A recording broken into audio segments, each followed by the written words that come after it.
I am so thankful for the opportunity to address the Alexandria Rotary Club. Last time that I was here, which was May a year ago, I was mayor-elect at the time, had just come off of not one but two election cycles to get to that point with the primary and then the runoff. But to be here as a speaker for the first time as mayor is certainly an honor, and I thank you, Rotarians, for receiving me in that way. It's very appropriate too that I'm here because many of you I have worked with over the years. Either you live in Pineville and you work in Alexandria, or you live in Alexandria and you work in Pineville. But either way, I appreciate this platform to talk about the city that I love and I'm so proud of. I do want to take a moment of personal privilege, even though their names have been announced already, and I'm going to introduce some of my staff during the program, but so happy to have my youngest son, Josh Dupree, here. He works for Marlar Ford and made sure to sell his mom a new truck before Giles moves to Pineville, so he and her got that accomplished, and I just got the bill. But also want to say thanks to Councilman Nathan Martin, who is my pastor, my best friend, my broadcast partner, and he was my campaign chairman at a time when he wasn't sure if he would have an opponent or not. Nathan, glad to have you here. Thank you. This past weekend marked the one-year anniversary of my election as Pineville's next mayor, so the timing of the presentation is really perfect, and it also shows you that time flies when you're having fun, or even if you're not. But I am having fun, to be clear. I am having fun, and as someone born and raised in Pineville, I've honestly never thought I would have this opportunity to serve as mayor. It was not even a thought in my mind. Was working alongside my father, who was a janitor for then the new community center that was built on 28 East in the early 70s, and a little kid just working alongside him, learning how to mop those floors and run the buffer machine and that type of thing. And yet, you fast forward to my teenage years when Mayor Baden gave me the opportunity to actually get a paycheck to mop those floors and to run the buffer machine, and I worked alongside my father till he passed away as a junior at Pineville High School, and I went on to complete that summer of my junior and senior years of working for the city of Pineville. But even then, I never thought in my wildest dreams that I would have the opportunity to be the mayor of the city I've lived in all of my life, and I'm so thankful for those precious memories I had with my father and the precious memories that I'm making going forward. Pineville has been quite busy since the last time I spoke to you May a year ago, and the last two weekends in general have been some of the busiest for our city that in quite some time, and I'm thrilled that post-COVID we're having those opportunities to do some things together again. One of those things was 2 weekends ago we had the Keep Louisiana Beautiful Love the Boot campaign. And you can see through some of the slides, we had over 100 volunteers from corporations, from churches, from civic groups that came together on the steps of City Hall, and then we went out into the community and worked. I sent a picture of the Love the Boot image that we had out front with the balloons to our lieutenant governor, and he told me that made my day, and it made my day when he shared it on his social media post. But we had the battle at Bulow also 2 weekends ago. First time that we've had over 300 boats back on Bulow Lake with 2 different boat racing associations that were certifying the race. And it was a fantastic opportunity. It opened a lot of doors for us with people that were coming back to Bulow for the first time in dozens of years and were commenting about, boy, this place is booming. And I told them they haven't seen anything yet. This past weekend was our 5th Saturday market on Main Street. We also had a crawfish boil, And that was a fantastic opportunity. We've been doing Fifth Saturday events, obviously on Fifth Saturdays of the month, and getting the focus back on Main Street, and that's been phenomenal as well. We also had the homeschool athletes from around the state here for baseball and softball this past weekend. It's not the LHSAA, but it is a venue for homeschool groups from across the state to be able, that are organized, to come and play their championships. And they currently do their track, they do their football, they do their softball, they do their baseball, they do their basketball, and they do their soccer in Pineville. And we're so excited to have them and to have a platform for the Association of Christian Educators of Louisiana. We call them ACEL, so when you hear that name, know that that's what we're talking about. Pineville, of course, has a big project going. When you talk about partnerships, many of you know what's going on around Central State Hospital. And I want to be clear because during the campaign, some of my challengers wanted to talk about what they would do with that property. And what you have to understand is it's not the city's property. It's still property of the Louisiana Department of Health and Hospitals. We just happen to have an opportunity to sell that land for them and take advantage of the state's willingness to sell the property. And maybe you guys remember a senator by the name of Rick Gallo. He's now the president of Grambling University. He authored legislation back in 2013 to say if the state decided to sell land, they could only sell it to the Pineville Downtown Development District. And maybe you remember a guy by the name of Jeff Hall. Jeff was a state representative in 2013, and he authored the legislation to bring our Pineville Downtown Development District back to life. And those two partnerships is what enabled us to be able to sell the first 2 acres of land 3 years ago to the St. Romain family for the Why Not Stop. And that has been the catalyst for other developments to happen on state-owned property. The state sells it to the Pineville Downtown Development District, and the Pineville Downtown Development District in turn sells it to the prospective buyer. It's done through a request for proposal, and we are currently working on our 3rd request for proposal. The second one is netting us our first new car dealership in over 50 years in Giles Hyundai. They bought the old M&M location on Sturks and MacArthur, knowing that they had to vacate that building. They were looking at property on Highway 28 West and on Highway 165 and fell in love with the site just to the right of the Why Not Stop as you cross the bridge coming into Pineville.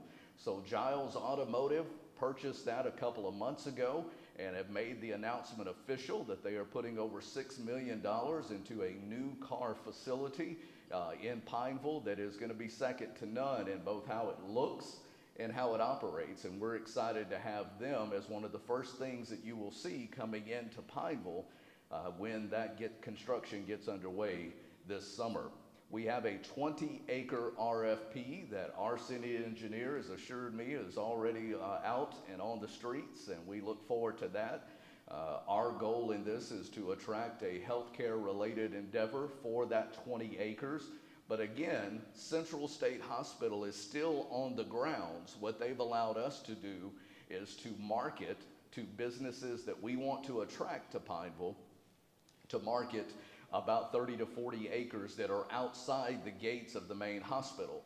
The hospital is still moving. There's a $32 million project that is being built right now across from Camp Beauregard on the back side of Pinecrest on state property, and Central hopes to relocate there after the first of the year. But in the meantime, we were able to put not one, not two, but now our 3rd different request for proposal on the streets, and we couldn't be more excited. You couldn't do this, though, without a partnership with the Pineville Downtown Development District. And we're really excited that last month, their new chairman is a member of your club and a resident of Pineville. Mr. Mike Tudor is the new chairman of the Pineville Downtown Development District. Mike's been working hand in hand with us from the beginning. So, even in his retired state from his legal profession, we've got him working hard with our PDDD, and we really appreciate that. And Mike and my chief of staff, who helps organize the PDDD, have worked so well together. And for that, I'm thankful. And Mike, thank you for all you're doing for us. Part of our commitment to downtown revitalization is also our commitment to Louisiana Christian University. Not many cities have a university in the heart of its downtown, but since 1906, it has been our neighbor and our partner in economic development. LCU is also just as visible from the Pineville Expressway. If you can see the map to the left of the screen, you can see the huge footprint, 83 acres that it encompasses, and it gives them a unique footprint and visibility in Pineville, and we appreciate our partnership with LCU. There's a lot of dirt moving in Pineville, and for that we're very thankful. We just cut the ribbon a few weeks ago on Southern Air, Plumbing, and Air Conditioning. They bought a building that was no longer in use. It was, you may remember it as the old icy plant there on 165, and they gutted that building and made it a two-story corporate headquarters for Southern Air, and we're really excited to have them, and we cut the ribbon on that. And speaking of automotive, Walker Automotive is busy as well. Appreciate Foster Walker's commitment to buying a 2-acre tract that is on the corner of 28 East and the Pineville Expressway. Many of you may remember when that building that's being remodeled right now opened up in the early 70s as Louisiana Savings and Loan. Maybe it was more like the mid-70s. I used to catch my bus on that corner of Hembling Drive and 28, and it was such a unique building then. It's gone through several owners, but we are so excited that Foster bought the property, first of all, has totally cleaned it up, and is restoring that building to its original architecture and adding a flair to it that will make it very appealing from that very well-traveled corner. So again, good to have yet another automotive investment on the north side of the river. Sweet Joy Bakery, maybe you've heard of them. They've been baking king cakes and cooking out of their home for the last several years, and they finally decided they needed something more brick and mortar to operate out of, and they've joined a growing chorus of new businesses that are on Military Highway near Pinecrest Drive. Sweet Joy Bakery will be cutting the ribbon on that very shortly.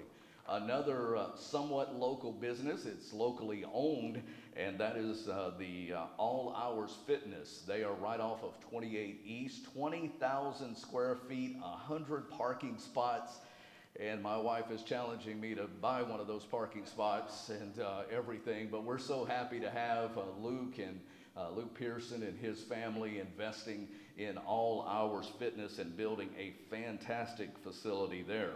We also have our second Why Not Stop. The first one is one of their most popular in the 16 that they own between I-10 and I-20, but they are opening, have begun construction or have begun clearing the land on 28 East. If you've been out toward Crest Industries and wondered what happened to that piece of land, that is the future home of Why Not Stop, and we're excited to have them. Petron is also working very fast on a strip center development that has over 30,000 square feet of retail space on 165 across from the old Kmart. We've got several businesses that are coming in there, including Firehouse Subs, Elite Physical Therapy, the bakery, Little Cakes with Big Attitude. I almost said Big Cakes with Little Attitude, but it was the other way around.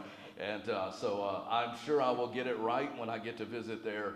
But just, again, a part of commercial development that is helping make Pineville grow. We don't have our own gas system. We don't have our own electrical system, thanks to our friends at Clico. But what we survive off of is water and sewer and sales tax and property tax. So the more commercial investment we get, the better it is for our sales tax base to allow us to do more. But we're also very heavy into moving dirt when it comes to beautification. And if you've traveled down Edgewood Drive lately, if you were a proponent or an opponent of a roundabout, hopefully everyone's gotten a roundabout to enjoying what we have, because we've taken that roundabout in front of Pineville Junior High, landscaped it, and have made it a popular area to travel. And I'm really pleased with what our beautification department has done with that. But besides beautification, the city of Pineville's been working hard to strengthen its recognition of history. And we have a renewed commitment to the placement of historical markers across our city. Some of them that you see on the screen include one that's at the Rapides Cemetery, the oldest cemetery in Rapides Parish, that's at the foot of the Gillis Long Bridge as you come from Jackson Street into Pineville. It's there on the left. Very excited to have a visitor's guide that you can scan the barcode and download that to your phone. Many of the streets in Alexandria, the names of which they were derived from, are buried in that cemetery, along with a couple of governors from Louisiana history as well. And we've got two new ones that will be going up real soon for both the Berwick family estate as well as the Page family on 28 East. So excited about those. One of those is in and the other is on its way. So we're excited about that, and we'll have those unveilings coming up soon. Speaking of history, it's a great time in our city's history, because many of the projects that the city has been working on for years, and in some cases decades, are finally starting to move forward. I know it's hard to read this on the screen, but I will say that back in 2021, Pineville Mayor Clarence Fields and I huddled with the best engineer in the business, Tom David, and we put together, through federal money, through ARPA money, through state money, and through $11 million that we bonded out so that we would have money to leverage to get those projects. On the screen, you have $27.7 million in projects, and that includes a major drainage pain for us. Tom and I were just over at Skip Converse this morning, sealing the deal on acquiring the last couple of pieces of land that we need for that. But a lot of downtown flooding issues will hopefully be resolved by a $5.2 million project that's about to be let for bid. We have let for bid a program through the water sector program, a $5 million project that will help improve the sewer area at Cedar Lake. We've got GIS, we've got generators in this, we've got street repairs in this project. We have repairs to our Pineville Senior Citizens Center in this project list of capital improvements.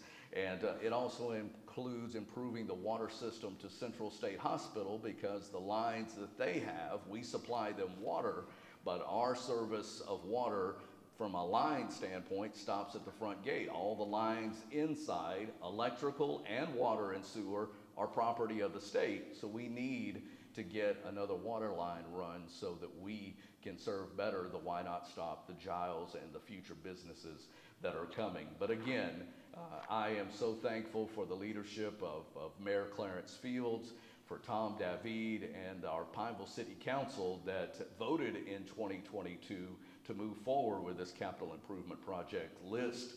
And I am so happy to be watching those projects start to happen. So again, Tom, thank you for that, as well as to our former mayor, Clarence Fields. Quick Keys Park update. I always get asked about that wherever I go. Keys Park is in the final stages of over $400,000 in renovations between the equipment and other things that we're doing inside the park. We needed some major improvement to several pieces of equipment. We also wanted to make sure we had some inclusive equipment included in that. They are finishing putting the turf down around those pieces of equipment. We have a few other improvements we are going to make to walking trails and to get some sod down outside of the playing areas. But we're hoping within the next 2 weeks to have that open. And we also are thinking ahead to Christmas, because we are planning something around Keys Park that we hope will be a new attraction for folks at Christmas time. So just a little peek into Santa's bag on that. One of the first big decisions I was able to make as mayor was the selection of a new police chief. And I could not be more excited about the person that I was able to sign the paperwork on. For like me, he's been a part of the city of Pineville for a long time. He was a very faithful number two, and Daryl Basco has stepped into that role and is doing some great things. Daryl, would you stand up, please? Using technology and analytics in a way that even has my mind boggled at how we're doing it, but we're being proactive instead of reactive to crime. And you know, you can't compare sides of the river. Our demographics are different. We have 275 employees. City of Alexandria has over 1,000 employees. We're dealing with 15,000 citizens. City of Alexandria 3 times that amount. So you can't compare the two, but I am very thankful that we are doing the things that we need to do on our side of the river to be proactive. One of the things that Chief Basco brought to me right off the bat was to name our first female captain in PPD history, and I'm going to ask Kim if she would stand up. Captain Kim Nixon. Kim heads our new Community Affairs Bureau, and it's a very comprehensive program of crime fighting strategy that is built on networking with neighborhoods. You know, your police officers that are working shifts in areas of the city are going from one stop to the next, whether it's a parking lot accident at Walmart or whether it's someone that had their purse taken or whether, you know, it's an accident. Those units can't develop the relationships with the community that our community liaison officers are. And Kim's heading that up, and she's doing a wonderful job with that. And we certainly appreciate that. And we say congratulations to our Captain Kim. So thank you for that. Hopefully you've also noticed another small change that we've made. You know, a new mayor comes in, new police chief comes in. Sometimes you want to tweak things a little bit. And one night, Daryl reached out to me and said, "What do you think of this idea?" And basically all we did in changing the color scheme was to take the word police and put a little red, white, and blue in it. But it looks sharp, and we're going to see those rolling out even more in the days ahead, and we appreciate that.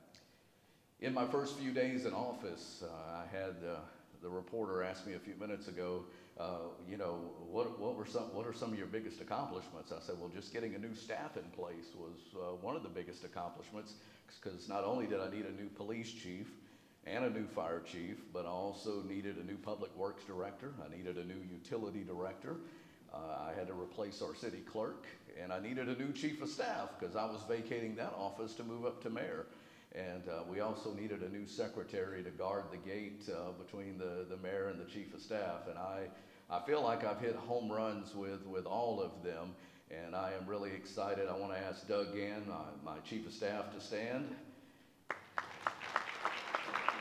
And Rebecca Stellwagen, she is the voice you'll hear when you call our office. So appreciate those two very much. We hired David Humphreys, who spent 27 years at the Sales and Use Tax Office for the parish.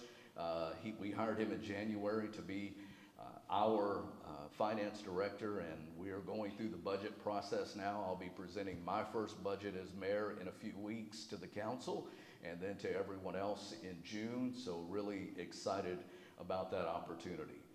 Technology is also a big part of what we're doing. You heard about that on the police side of things.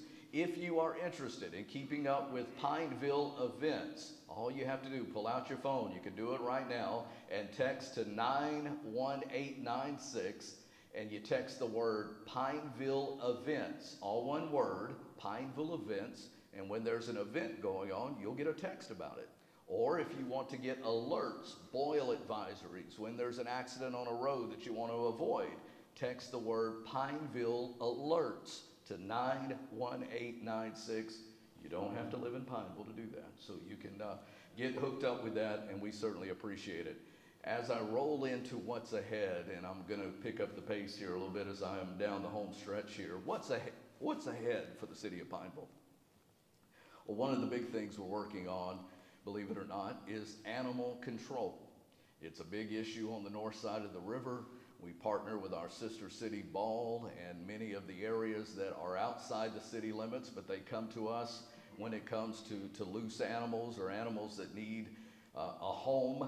And we are really excited. We're buying a piece of property that used to be the Sinlaw Animal Clinic that is across from Southern Air, where 71 and 165 split. The 71 split, we're buying that building in a couple of weeks. It will triple the size of our current animal control facility, and we have been, as best we can, graduating to a no-kill shelter, and that's an important thing for us. And we've, of course, doubled the number of people that are working in that department. So again, a big concern for us on the north side of the river we're dealing with. We're also very concerned about public safety from the standpoint of having a building for them to operate out of. Again, this was one of those campaign issues that got misdistributed, misinformed, or maybe it was on purpose, I'm not sure. But I do want to say on the record that the mayor's office is going to be in the same place that it's been for the last 50 years, and that is in the building that is currently Pineville City Hall. But what we are going to do is build a new structure that will get our police department out of the dungeon that is underneath City Hall in the back of our complex and put them in a state-of-the-art facility where the Pineville City Court currently sits. And then on the second floor of that building will be our Pineville City Court that serves both wards 9, 10, and 11. Those folks have been operating out of a shoebox, basically. Some of you might remember it as an old pharmacy building that was there next to City Hall. And we are excited to get this underway. It is a project that we are in the design phase on right now, but it will give a whole new look to the corner of Reagan and Main Street right across from First Baptist Church. We're excited for that and what that means to our commitment to downtown redevelopment, but we're also excited what that'll mean to our Pineville Police Department and to our Pineville City Court. And that's a situation where the state is putting up over $11 million for us for that program. We have a $2.5 million match. That's a good deal no matter what kind of business you're in, and we're excited for that opportunity. Hopefully you'll also notice some gateway sign improvements. Highway 28 East by Crest Industries. That sign has been crumbling for quite some time, and we're excited that it's finally being stripped down, repainted, and it's going to be dedicated to large employers on the north side of the river. And it will say, "Welcome to Pineville" when you come in on Highway 28 East and on Highway 165 by Procter & Gamble. Both of those signs are going to be redone with the logos of the businesses that make Pineville so strong. We have a major recycling effort that we're about to begin, and we're really excited. Camp Beauregard has shown their commitment to us, and now we're showing our commitment to them. They are designing this recycling bin the first one will be at Keys Park in just a few weeks, and we're excited about that. It'll be the first time that we have an area of recycling for glass, for paper, for plastics, and we're really, really excited about that. We are working on the ability to pay your utility bills online. Yeah, we don't have that capability, but we're about to, and we're about to roll that out. We also have a big commercial development that we're working on for Highway 28 East, and it involves us extending Edgewood Drive, and we're in the final weeks of getting that action done to be able to extend Edgewood Drive past the Walgreens. There's 8 to 9 beautiful acres back there that can be developed. I will tell you, when Lowe's first came to the market to look in 2006, 2007, they wanted to be on that site, but we couldn't make it happen then. Walmart Neighborhood Market looked at that site, but we couldn't make that happen a couple of years ago. We're finally in a position to make that happen, and we look forward to announcing that here in the days ahead. Real quickly, special events coming up. Just to let you know, Dragon Boat Races return to Bulow Lake. Really excited about that. It's this Saturday, May the 6th. We are working with the Exchange Club on a special Flag Day ceremony that will happen the week of June 10th through the 17th. A beautiful flag by the river. You're going to see a lot of flags by the river thanks to the Exchange Club. Our fireworks over Bulow is on July 3rd, not July 4th. July 3rd is the day we've always done it, so our employees can be with their families on July 4th. Fireworks over Bulow Lake is a sight to behold. And I want to extend a special invitation to you to join us this Thursday when we will be having what we've done for the last 30 years, and that is praying on the steps of Pineville City Hall for the National Day of Prayer. It is a national observance. We're going to be doing it on the steps of Pineville City Hall at noon on Thursday, May the 4th, this Thursday. I hope you'll come join us. Thank you for the opportunity to be here with you today.